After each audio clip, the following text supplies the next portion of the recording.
तो अब तक हम लोगों ने ये देखा कि अगर कहीं पर कोई मैग्नेटिक फील्ड हो और उस मैग्नेटिक फील्ड में अगर कोई चार्ज्ड पार्टिकल मूव करे तो उसमें एक फोर्स अप्लाई होता है जिसे कि लॉरेंस मैग्नेटिक फोर्स या मैग्नेटिक लॉरेंस फोर्स कहा जाता है।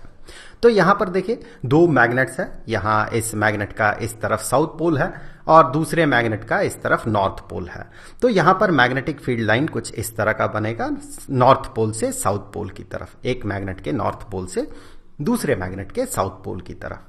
अब मान ले यहां पर एक पॉजिटिव चार्ज है जो कि हमने इस पे एक मोशन प्रोवाइड किया, हमने इस पे फोर्स अप्लाई किया जिसके कारण ये मूव करने लगा और हमने इस डायरेक्शन में इसमें मोशन प्रोवाइड किया।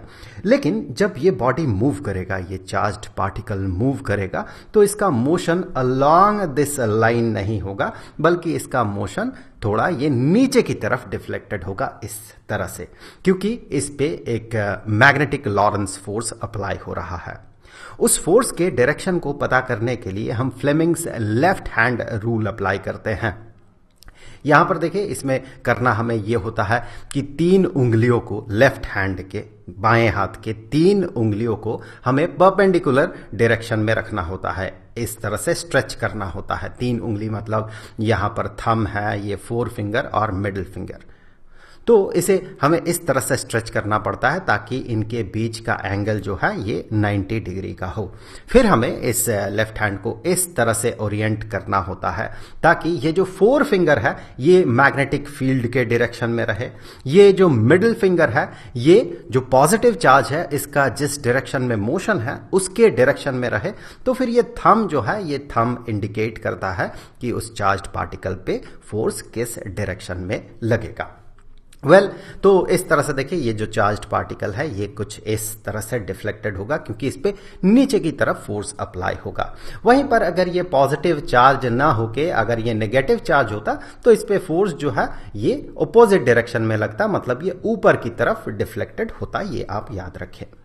तो अगर ऐसा हुआ तो फिर अगर मान ले मैग्नेटिक फील्ड में एक कोई कंडक्टर हो, मतलब कुछ ऐसा बॉडी जिसमें फ्री इलेक्ट्रॉन्स है, तो अगर एक कंडक्टर को हम मैग्नेटिक फील्ड के परपेंडिकुलर डायरेक्शन में अगर इस तरह से मूव करें, यहां पर देखिए ये एरो मैग्नेटिक फील्ड को इंडिकेट कर रहा और ये ब्लू कलर का ये कंडक्टर है, तो फिर यहां पर एक करंट सेटअप होगा।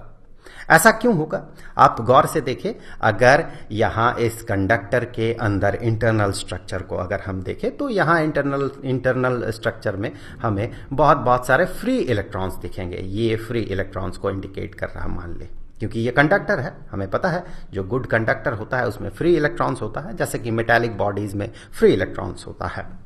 तो यहां पर फ्री इलेक्ट्रॉन है, साथ ही साथ यहां उसके साथ एसोसिएटेड जो पॉजिटिव चार्ज है वो भी वहीं पर रिसाइड कर रहा है। यहीं जो एटम्स है, एटम ही जो है ये इलेक्ट्रॉन्स को डोनेट करके फ्री इलेक्ट्रॉन बना रहा है। तो जो इलेक्ट्रॉन को डोनेट करेगा वो एटम वो पॉजिटिव आयन में कन्वर्ट हो जाएगा।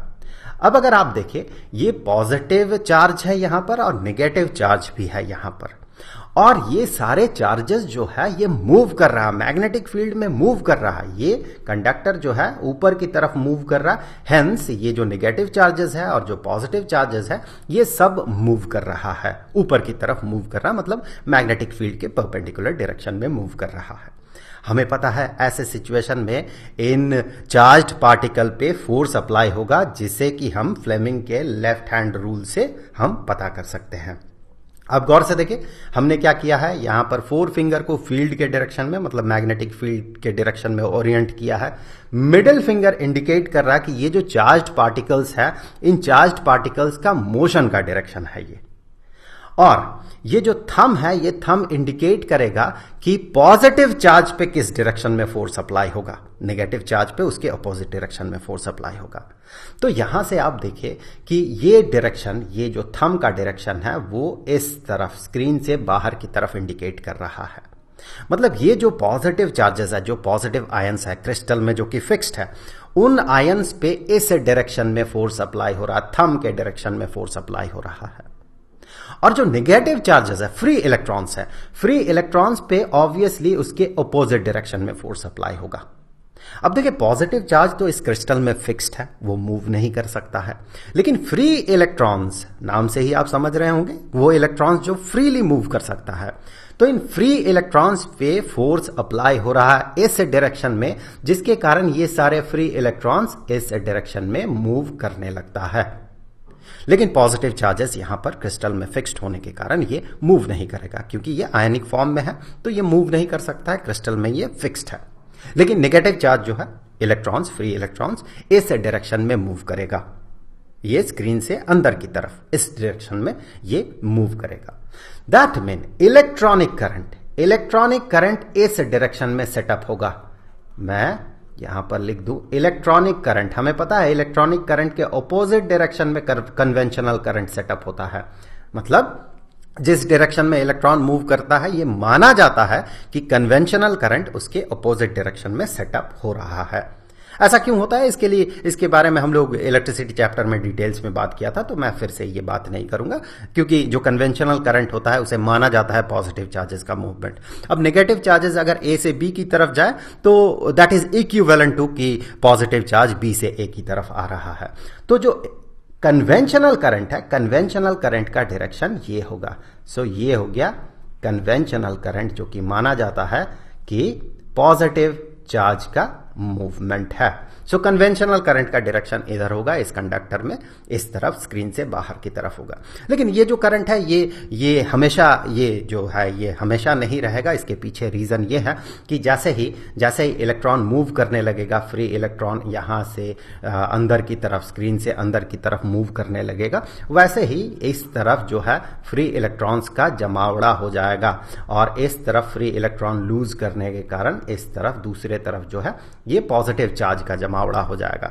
तो ऐसा करते करते एक समय ऐसा आएगा कि भले ही यहां के फ्री इलेक्ट्रॉन्स पे इस डायरेक्शन में फोर्स अप्लाई हो रहा हो, फिर भी ये जो नेगेटिव चार्ज है, यहां पर नेगेटिव चार्ज का एक्यूमुलेशन है, वो धीरे धीरे वो उसे पुश करेगा बाहर की तरफ, इन फ्री इलेक्ट्रॉन्स को, जो कि उस तरफ अंदर की तरफ जाना चाहता है, उसे पुश करके बाहर की तरफ धकेलेगा। और यहां जो पॉजिटिव चार्ज का जमावड़ा हो गया, वो भी इन फ्री इलेक्ट्रॉन्स को अपने तरफ खींचेगा। लेकिन लॉरेंस फोर्स जो है इन फ्री इलेक्ट्रॉन्स पे इस डायरेक्शन में लगेगा, जिसके कारण एक समय एक इक्विलिब्रियम आएगा। तो कुछ देर के लिए करंट यहां पर सेटअप होगा। यहां पर ध्यान दें, हम जिस सिचुएशन की अभी बात कर रहे हैं वो ऐसा सिचुएशन है कि एक रॉड है जिसका दो ओपन एंड्स है।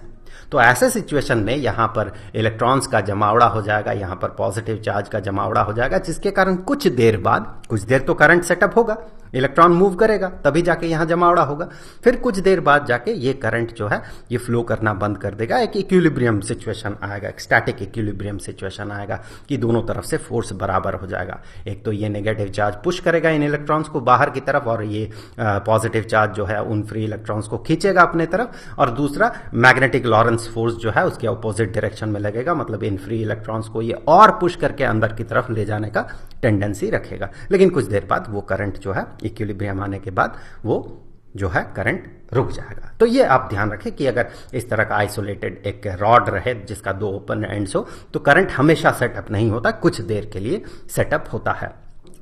तो हमने देखा कि ऐसे सिचुएशन में अगर इस रॉड को, हम कंडक्टर को ऊपर की तरफ मूव करते हैं और मैग्नेटिक फील्ड इस डायरेक्शन में हो, बाईं तरफ हो, तो फिर कन्वेंशनल करंट जो है स्क्रीन से बाहर की तरफ होगा। तो ये करंट का डायरेक्शन होगा, कन्वेंशनल करंट का डायरेक्शन। ये तो हमने फ्लेमिंग्स लेफ्ट हैंड रूल से, जो फंडामेंटल नियम है, उससे हमने इसे पता लगाया। यहां पर एक और रूल भी अप्लाई किया जा सकता है जिसे कि फ्लेमिंग्स राइट हैंड रूल कहा जाता है। यहां पर देखिए, दाहिनी हाथ के उन तीनों उंगलियों को हमने यहां पर उसी तरह से स्ट्रेच किया है। तो ऐसे सिचुएशन में ये जो फोर फिंगर है ये मैग्नेटिक फील्ड के डायरेक्शन को इंडिकेट करता है, और ये जो थंब है ये इंडिकेट करेगा मोशन ऑफ द कंडक्टर, मतलब कंडक्टर को किस डायरेक्शन में मूव किया गया, उस डायरेक्शन में हम अगर थंब को ओरिएंट करें, तो फिर ये जो मिडिल फिंगर है ये इंडिकेट करेगा कि कन्वेंशनल करंट, यहां पर वो करंट ऑब्वियसली इंड्यूस्ड करंट है, तो वो इंड्यूस्ड करंट का डायरेक्शन क्या होगा। तो ये फ्लेमिंग का राइट हैंड रूल है। वैसे आप अपने मर्जी से, अपने कन्वीनियंस के हिसाब से यहां पर कोई भी रूल अप्लाई कर ले। अब देखिए यहां पर अगर ये जो रॉड है, हमने क्या देखा, रॉड में कुछ देर करंट सेटअप होगा, उसके बाद ये करंट जो है ये वैनिश कर जाएगा, क्योंकि एक स्टैटिक इक्विलिब्रियम सिचुएशन आएगा। लेकिन अगर हम यहां पर एक लूप का इस्तेमाल करते हैं, लूप कुछ इस तरह का अगर हुआ, अगर हम यहाँ पर लूप का इस्तेमाल करते हैं और उस लूप को इसी मैग्नेटिक फील्ड में इस तरह से रोटेट करते हैं तो फिर हमें एक इंटरेस्टिंग चीज देखने को मिलेगा। यहाँ पर अगर आप इस आर्म पे गौर करें तो ये आर्म ऊपर की तरफ जा रहा है, तो ये जो थंब है उस डायरेक्शन को इंडिकेट कर रहा है मोशन ऑफ द कंडक्टर। फिलहाल तो इतना पार्ट को आप कंसीडर करें, इतना सा ही पार्ट को, तो इसका मोशन ऊपर की तरफ है। ये मैग्नेटिक फील्ड का डायरेक्शन है, तो इंड्यूस्ड करंट का डायरेक्शन देखिए स्क्रीन से बाहर की तरफ होगा। दैट मीन यहां पर इंड्यूस्ड करंट का ये डायरेक्शन होगा। और गौर से इस आर्म को अगर आप देखें तो आप पाएंगे ये आर्म नीचे की तरफ जा रहा है, तो यहां पर फ्लेमिंग्स राइट हैंड रूल अगर आप अप्लाई करें तो आप देखेंगे करंट सेटअप होगा इस डायरेक्शन में, अपोजिट डायरेक्शन में सेटअप होगा। अब गौर करने वाली बात यह है कि करंट यहां पर इस डायरेक्शन में सेटअप हो रहा, जबकि नीचे वाले आर्म में जो है वो अपोजिट डायरेक्शन में सेटअप हो रहा। मतलब पूरे कॉइल में अब करंट कंटिन्यूअसली फ्लो कर सकता है। तो यही करंट जो यहां से इस तरह से इस डायरेक्शन में जा रहा कन्वेंशनल करंट, वही फ्लो करके अब यहां तक आ सकता है। मतलब इलेक्ट्रॉन का कहीं जमावड़ा नहीं होगा या पॉजिटिव चार्ज का कहीं जमावड़ा नहीं होगा जो कि मैग्नेटिक लॉरेंस फोर्स को अपोज करेगा। मतलब अब पूरा का पूरा सर्किट जो है यहां पर ये जो लूप है इस लूप में करंट सेटअप हो जाएगा। और यही मैकेनिज्म यूज किया जाता है इलेक्ट्रिक जनरेटर्स में। तो अब आगे के वीडियो में हम लोग इलेक्ट्रिक जनरेटर पे बात करेंगे। तो अब जाते जाते मैं आपको बता दूं कि इस पूरे चैप्टर का जो प्लेलिस्ट है उसका लिंक आपको नीचे डिस्क्रिप्शन बॉक्स में मिल जाएगा और इलेक्ट्रिक जनरेटर वाला वीडियो का लिंक भी आपको स्क्रीन पे मिल जाएगा। तो मिलेंगे अगले वीडियो में, तब तक के लिए खुश रहें। Good bye.